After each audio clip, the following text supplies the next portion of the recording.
Cadet এবং প্রাক্তন ক্যাডেটদের দেশ সেবায় আত্মনিয়োগ করার আহ্বান জানিয়েছেন সেনাবাহিনী প্রধান general Wakeruzzaman. Joypurhat girls cadet কলেজে প্রাক্তন ক্যাডেটদের 3 দিনব্যাপী পুনর্মিলনী অনুষ্ঠানে প্রধান অতিথির বক্তব্যে তিনি আহ্বান জানান। সেনাবাহিনী প্রধান জেনারেল ওয়াকারুজ্জামান বলেছেন, ভালো মানুষ হতে হবে, নীতি নৈতিকতার সঙ্গে সবাইকেই কাজ করতে হবে। সেনাবাহিনীর স্বপ্ন অনেক ক্যাডেট তৈরি করা। তিনি বলেন, দেশের 50% নারীকে বাদ দিয়ে দেশের উন্নয়নের চিন্তা করলে তা ভুল হবে। সেজন্য নারীদের দক্ষ করে গড়ে তুলতে হবে।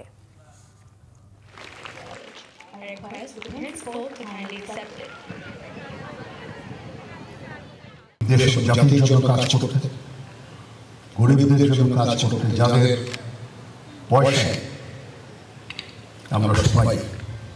আমরাও বেতনভুক্ত, আমরা সবাই পড়াশোনা করেছি, পড়াশোনা করে যাচ্ছি, তাদের জন্য আমাদের কাজ করতে হবে।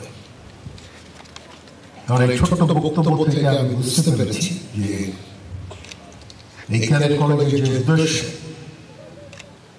শিক্ষার যে উদ্দেশ্য, সেটা শতভাগ সফল হয়েছে।